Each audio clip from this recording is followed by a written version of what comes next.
Olá pessoal do nono ano da Rede Municipal de Ensino de Picos, tudo bem com vocês? Aqui quem fala é o professor Rubens Leal da disciplina de História. Gostaria de convidá-los a assistir a nossa aula de número 28, onde faremos uma revisão geral dos conteúdos do terceiro bimestre letivo que envolve os meses de agosto e setembro. E você poderá encontrar no seu livro didático toda essa sequência compreendida entre as páginas de número 150 e 212. Vamos nessa então? Então pessoal, remontando ao início do mês de agosto, nós vimos Guerra Fria. Guerra Fria que foi o conflito ideológico, político e econômico que envolveu as duas grandes potências do pós-guerra. Os Estados Unidos liderando o grande bloco de países capitalistas contra a União Soviética, liderando o grande bloco de países socialistas. Qual o objetivo desse conflito, professor Rubens? Os dois países disputavam quem seria a grande potência hegemônica do planeta. A Guerra Fria deu ao mundo uma ordem bipolar ou maniqueísta, a disputa entre dois lados, o bem e o mal. Essa bipolaridade fez com que o mundo todo tivesse que optar por um dos apoios. E o Brasil resolveu apoiar o capitalismo dos Estados Unidos, rompendo relações, inclusive, com a União Soviética.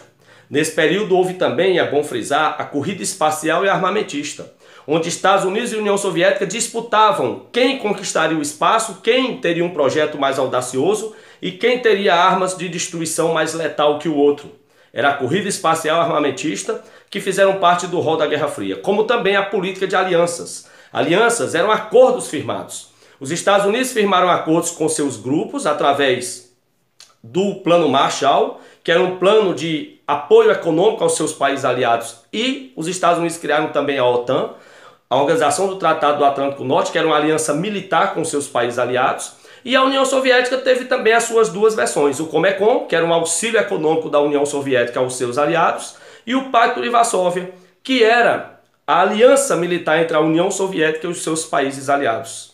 A Guerra Fria, que se estendeu de 1945 até 1991, e que finalizou com o colapso do socialismo, a desintegração da União Soviética e a vitória dos Estados Unidos, que a partir dos anos 90 assumiram o patamar de principal potência econômica e imperialista mundial até os dias atuais. É bom lembrar que nesse contexto da Guerra Fria, e aí entre os conteúdos seguintes, houveram dois países que fizeram revoluções socialistas. Eram países que eram capitalistas, fizeram um processo revolucionário e aderiram à ditadura socialista. Foram eles a China. A China foi capitalista até o ano de 1949. Só que houve a Revolução Comunista na China, liderada por Mao Tse-tung, e Mao Tse-tung terminou tomando o poder no país, assumindo o comando e implantando uma ditadura comunista na China. Houve algo similar aqui na América Latina. Em Cuba, liderado por Fidel Castro, houve a Revolução Socialista em Cuba em 1959 e Fidel Castro derrubou o então ditador Fulgêncio Batista e implantou uma nova ditadura, uma ditadura socialista aliada da União Soviética.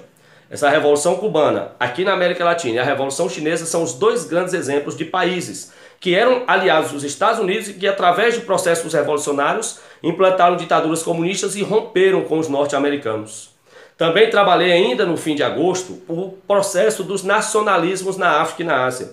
E nós sabemos que esses nacionalismos, na verdade, nada mais é do que o processo de independência, de descolonização das nações africanas e asiáticas. Nós sabemos que os países, os territórios, as regiões da África e da Ásia foram por séculos colonizados, explorados pelos europeus.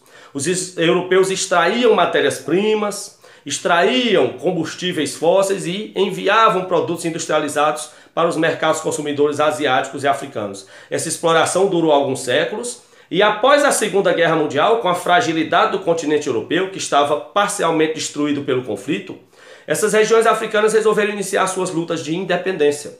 É o processo de descolonização ou os nacionalismos. E aqui eu gostaria de frisar 4 principais processos de independência. Na África do Sul, que durante o processo de independência em relação à sua metrópole inglesa, a minoria branca assumiu o comando político do país e adotou a política de segregação racial conhecida como o Apartheid. O Apartheid, infelizmente, fez parte do cenário político da África do Sul de 1948 até 1991. A África do Sul foi dividida por orientação racial. Era uma política extremamente racista praticada contra os negros e que teve a liderança de Nelson Mandela, negro, para o fim do apartheid. E graças à sua liderança, o país terminou cedendo e aboliu essa política segregacionista no início dos anos 90. Gostaria de citar também o caso da Argélia, que viveu a mais sangrenta guerra de independência em relação aos franceses, e os casos de Angola e Moçambique, que assim como o Brasil, eram colônias portuguesas, só que na África, e conseguiram sua independência em 1975. Então esses 4 casos africanos são emblemáticos. Na Ásia houve algo similar. Houve também o domínio europeu de áreas como China, Índia, e aos poucos esses países foram rompendo. A China basicamente rompeu em 1912 e proclamou sua independência em relação aos ingleses, e a Índia, é bom frisar, teve um processo de independência muito mais longo, liderado por Mahatma Gandhi, que era advogado, líder religioso, líder popular. Em 1919, Gandhi liderou o movimento de independência da Índia, mas era um movimento pacifista, totalmente diferente das lutas sanguinárias de outros países. Gandhi convocou a população indiana para unir forças e boicotar a economia inglesa. Era a desobediência civil. A ideia é que nenhum indiano pagasse impostos à Inglaterra e evitassem comprar produtos ingleses. A ideia era vencer a Inglaterra pelo cansaço. Era pela indiferença a Inglaterra terminar abandonando a Índia porque o povo iria virar as costas para o domínio inglês. E deu certo. Em 1947, finalmente, depois de 28 anos de desobediência civil, os ingleses resolveram deixar a Índia, que tornou-se livre. No ano seguinte, em 1948, a Índia terminou se dividindo por questões religiosas em 3 países. Atualmente, o que era a Índia é Índia, Paquistão e Bangladesh. São 3 países que eram apenas um, se dividiram por indiferenças religiosas. Também trabalhamos a República Liberal Populista aqui no Brasil, e aí a gente vem para a história do Brasil. Dutra, a chegada de Dutra, lembrando que a República Liberal Populista é o período que vai de 1945 a 1964, que envolve Dutra, Getúlio Vargas, Café Filho, Juscelino Kubitschek, Jânio Quadros e João Goulart. Dutra, que é o criador do Plano SALT, Saúde, Alimentação, Transporte e Energia. Depois vem a volta de Getúlio Vargas ao poder, com suas práticas populistas. Ele cria a Petrobras em 1953 e, por pressões oposicionistas, termina cometendo suicídio. Dia 24 de agosto de 54, quem assume o último ano do mandato é o seu vice Café Filho.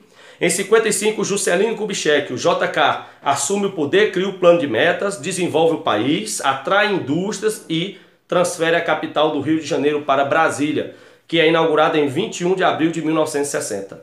Depois do Juscelino veio o Jânio Quadros, que, quando assumiu, reatou relações com a União Soviética e terminou sendo pressionado e acabou renunciando, e João Goulart. João Goulart era o vice de Jânio Quadros, assumiu após a renúncia do mesmo e governou, só que começou a adotar práticas socialistas, como reforma agrária, e foi derrubado em 31 de março de 64 por um golpe que instituiu o início da ditadura militar no Brasil.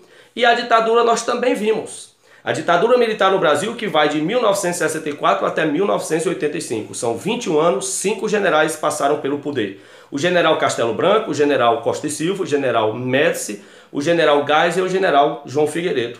Lembrando que a ditadura militar teve aspectos negativos, como as prisões arbitrárias, torturas, exílios, execuções, censura aos meios de comunicação, e teve também os aspectos positivos, que é o crescimento da economia, as grandes obras de infraestrutura. Então a gente tem que mostrar os dois lados. E por fim, nós vencemos também agora no mês de setembro outras 2 ditaduras vizinhas no Brasil.